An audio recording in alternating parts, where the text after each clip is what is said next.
Hello friends, welcome back to my channel. तो आप जानते ही हैं मेरे चैनल पर चल रहा है श्री माता वैष्णो देवी व्लॉग डे 3। तो डे 3 पे हम सुबह जल्दी उठकर रेडी हो गए और हमने ब्रेकफास्ट लिया। ब्रेकफास्ट लेने के बाद हम लगभग 8 बजे के आसपास पहुंच गए थे बस स्टैंड पर, जहां से रजिस्ट्रेशन कार्ड मिलता है। वहां हमने यात्रा पर्ची रजिस्ट्रेशन कार्ड लिया और उसके बाद हम सीधा बाणगंगा मुख्य द्वार की तरफ आ गए। तो रजिस्ट्रेशन कार्ड लेने के बाद 6 घंटे के अंदर आपको ये बाणगंगा का जो मुख्य गेट है इसको क्रॉस करना होता है।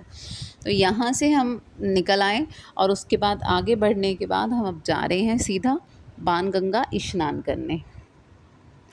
तो सुबह 9 बजे हमने चढ़ाई शुरू करी थी और अब हम बाणगंगा के पास पहुंच गए हैं। बाणगंगा जो है उसकी एक छोटी सी स्टोरी है कि जब माता रानी ऊपर जा रही थी अपनी गुफा की तरफ भैरवनाथ से बचकर, तो रास्ते में उन्हें प्यास लगी तो उन्होंने यहाँ पर एक बाण जलाया और इसमें से गंगा को उत्पन्न किया, इसलिए इसे बाण गंगा कहा जाता है।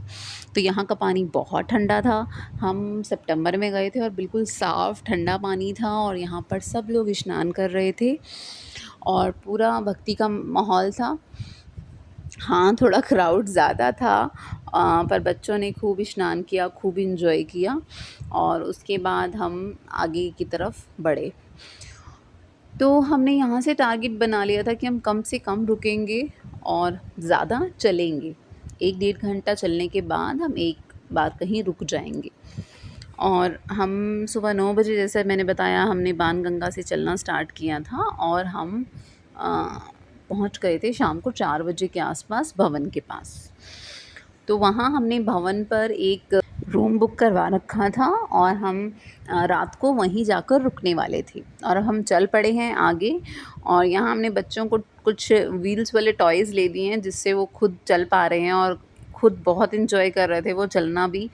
इवन इसके बाद वो बैठ ही नहीं रहे थे स्ट्रॉलर के ऊपर। मेरी छोटी गुड़िया 2.5 साल की है और मेरा बेटा 6 इयर्स का है। दोनों में से कोई भी स्ट्रॉलर पे नहीं बैठना चाहता था। उनको यही था कि हम इस टॉय को लेकर चलते रहें। तो ये काफ़ी अच्छी ट्रिक है, अगर आप बच्चों के साथ जा रहे हैं तो बच्चों को ये अगर आप ले देते हैं टॉय वहाँ से, तो ईज़िली बच्चे कुछ देर तो ज़रूर चलेंगे। तो इसी तरीके से हम आगे बढ़ते गए। बाणगंगा का जो मुख्य द्वार है वहाँ से लेकर भवन तक की चढ़ाई जो है लगभग 14 किलोमीटर की है और वो सारी हमको पैदल चलकर ही कवर करनी थी। तो इसी तरीके से हम आगे बढ़ते रहे और जहाँ तक है रूम की बात, हमने रात के लिए रूम, मैंने आपको बताया, हमने ले रखा था, तो हमने वहीं जाकर रात को स्टे करना था नाइट में। रूम जो है वो 2 महीने पहले ही बुक हो जाता है ऑनलाइन, जिसे मैंने 2 महीने पहले बुक किया था। अगर रूम के ऊपर आपको डिटेल वीडियो चाहिए कि माता वैष्णो देवी भवन पर रूम कैसे बुक किया जाता है और उसके क्या चार्जेस रहते हैं, पूरी एक डिटेल वीडियो विद रूम की वीडियो मैं आपको शेयर कर दूँगी आपके साथ एक अलग से वीडियो बनाकर। उसके लिए आप मुझे कमेंट बॉक्स में लिख दीजिएगा कि आपको रूम की वीडियो, डिटेल वीडियो देखनी है, तो मैं आपको एक नई वीडियो बनाकर ज़रूर अपलोड कर दूँगी। तो चलिए, तो फिर हम आगे बढ़ते हुए चलते हैं भवन की तरफ। तो जय माता दी, जय माता दी करते जाओ, पौड़ी पौड़ी चढ़ते जाओ, जय माता दी करते जाओ। तो हम माता रानी के भवन की तरफ बढ़ रहे हैं। यहाँ पे हमने थोड़ी देर के लिए बच्चों के लिए स्टॉलर लिया था क्योंकि उनका बहुत मन कर रहा था वो टॉय वाले स्टॉलर के ऊपर बैठने का, तो हमने दोनों के लिए एक स्टॉलर लिया था। तो हम यहाँ पहुँच गए हैं भवन पे। शाम के लगभग 4 साढ़े 4 का टाइम हो गया था और हम भवन के पास पहुँच गए थे और ये देखिए दूर से भवन दिखाई दे रहा है। और जब आप इस पॉइंट पे पहुँच जाते हैं तो आप ये कह देते हैं कि हाँ जी, हम भवन पर पहुँच गए हैं। लेकिन हम यहाँ से, हमारा जो रूम है इस पॉइंट से वापस हमें दूसरी साइड पे 2 किलोमीटर और ऊपर चढ़ के जाना था, वहाँ पे हमारा रूम था। तो हम फिर से चल पड़े तो और 2 किलोमीटर ऊपर गए हम, वहाँ पे हमारा जो है रूम ऑलरेडी बुक था। तो हम वहाँ गए, वहाँ से हमने अपना रूम अलॉट हमें हुआ। उसके बाद हम रूम में गए और रास्ते में हमने देखा जैसे भवन की तरफ जाने वालों की इतनी लंबी कतार लगी हुई थी, इतनी लंबी लाइन लगी हुई थी दर्शनों के लिए, बहुत लंबी लाइन थी। तो हमने सोचा कि हम पहले रूम पे जाते हैं, फ्रेशन अप होते हैं और कुछ बच्चों को खिला पिला कर उसके बाद देखते हैं कि दर्शन किस टाइम करने हैं। तो यहाँ देखिए, ये रूम के बाहर का नज़ारा है, बालकनी के पास का।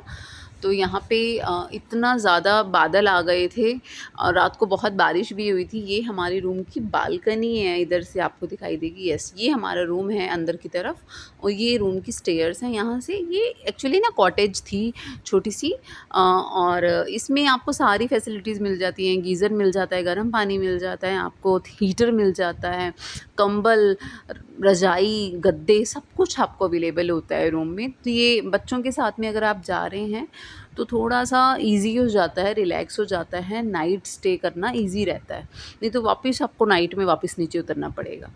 और रात को बहुत तेज़ बारिश भी हो रही थी, तो हम रात को 2 बजे गए थे माता रानी के दर्शन करने और हमारे आगे कोई भीड़ नहीं थी, कोई कुछ नहीं था, 10-15 लोग थे टोटल और हमने सुंदर दर्शन किए जाकर बहुत ही, और आकर फिर से हम अपने रूम में सो गए। नेक्स्ट डे अब हम चल पड़े हैं भैरव बाबा के दर्शन करने, तो अब भैरव बाबा के दर्शन करने जा रहे हैं। भैरव बाबा जो है वो माता वैष्णो देवी के भवन से 2 किलोमीटर और ऊपर चढ़ाई करके है, बिल्कुल खड़ी चढ़ाई है। तो ये है भैरव बाबा के वहाँ का दृश्य। तो यहाँ से आप नीचे की तरफ अगर कैमरा थोड़ा-सा फ़ोकस किया जाए तो आपको दिखाई देगा कि भवन कितनी नीचे है यहाँ से। तो ये देखिए, आप पीछे देख सकते हैं, ये देखिए ये भवन है और ये कितनी नीचे है, 2 किलोमीटर की बिल्कुल खड़ी चढ़ाई है भैरव बाबा की। वो भी हमने अगले दिन कंप्लीट करी और ऊपर आए और यहीं से ही वापस कटरा जाने का फिर आपको रास्ता मिल जाता है। तो यहाँ पे हमने भैरव बाबा के दर्शन करे। कहते हैं माता वैष्णो देवी आओ तो भैरव बाबा के दर्शन ज़रूर करने चाहिए, तभी आपकी यात्रा पूरी होती है। तो ये सामने भैरव बाबा का मंदिर है ऊपर जहाँ पे झंडा लटक रहा है और ये उसके वहाँ बहुत सारे लंगूर बंदर घूमते रहते हैं। तो अपने प्रसाद का ज़रूर ध्यान रखें अगर आप जा रहे हैं तो। वैसे कोई हार्म नहीं पहुँचाते वो, पर प्रसाद अगर आपके पास है तो ज़रूर ले लेते हैं। देखिए यहाँ पे जगह-जगह पे प्रसाद गिरा रखा है भक्तों का और वो लंगूरों ने ही गिरा रखा है, काफ़ी लंगूर हैं खतरनाक वहाँ पर। और ये छोटा-सा एक एरिया है जहाँ पे लोग थोड़ी देर रेस्ट करते हैं, बैठते हैं, गपशप मारते हैं और फ़ोटोग्राफ़ी करते हैं और उसके बाद यहीं से कटरा के लिए रास्ता आपको मिल जाता है। आप सीधा कटरा की तरफ भी यहाँ से निकल सकते हैं, आपको वापस भवन की तरफ नहीं जाना पड़ता, क्योंकि अगर हम वापस भवन की तरफ जाते हैं थोड़ा-सा 2-2.5 किलोमीटर लंबा पड़ता है रास्ता। तो आप जब भी जाएँ तो जब अगर भैरव बाबा की तरफ जा रहे हैं तो कटरा यहीं से वापस हो लें, ऊपर से ही। अलग से एक रास्ता निकलता है, वहीं से निकल लें आप। तो हम यहाँ से फिर वापस कटरा की तरफ निकल लिए। ये नेक्स्ट डे हो गया है, डे 4 स्टार्ट हो गया है। डे 3 और डे 4 दोनों ही डेज़ की जो है वीडियो आज एक ही व्लॉग में है। तो डे 4 स्टार्ट हो गया है, हम वापस जा रहे हैं, नीचे जा रहे हैं। अब हम नीचे की तरफ आ रहे हैं, ये कटरा की तरफ।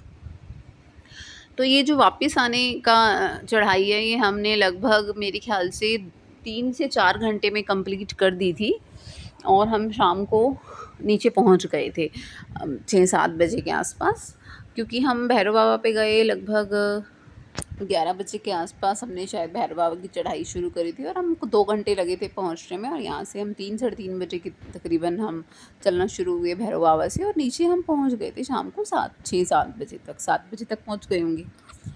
तो हमने नीचे जाकर फिर अपना होटल में गए सीधा। हमने बाणगंगा जो मुख्य द्वार है वहाँ से हमने ऑटो ले लिया था और वहाँ से हम सीधा अपने होटल को गए थे और वहाँ हमने होटल के पास जाके फ्रेशन अप हुए। होटल में जाकर एक्चुअली हम जब एक दिन पहले हम वहाँ से निकले हैं अर्ली मॉर्निंग, तो हम अपना लगेज जो है वो होटल में रख कर आए थे लगेज रूम में, पर रूम बुक नहीं कर आए थे। रूम का चेकआउट करके लगेज रूम में अपना लगेज रख आए थे। तो अब हम सेम होटल में वापस जा रहे थे और वहीं पे ही हम रूम लेने वाले थे। तो बीच का जो एक दिन पूरा हमने 1 नाइट ऊपर स्टैंड किया है अपना भवन पर। वहाँ उसके अलग से नहीं, हमें नीचे चार्जेस पे नहीं करने पड़े। हमारा पूरा लगेज हमने लगेज रूम में रख दिया था। तो अगले दिन मतलब अब जैसे हम शाम को पहुँचे तो हमने वहाँ पे रूम ले लिया और वहीं पर ही हम फ्रेशन अप हुए और उसके सामने ही एक बहुत अच्छा खाना मिलता है रेस्टोरेंट में। उसकी भी पूरी डिटेल मैं डाल दूँगी, आप मुझे कमेंट कर दीजिएगा। और उसके बाद हमने वहाँ पे डिनर लेने के बाद में हम रात को रूम पे गए और सो गए। तो ये था day 3 and day 4 and thank you for watching my videos and please do subscribe my channel, share, and अगर आपको कुछ भी पूछना है तो आप मुझे नीचे कमेंट कर सकते हैं। Thank you guys.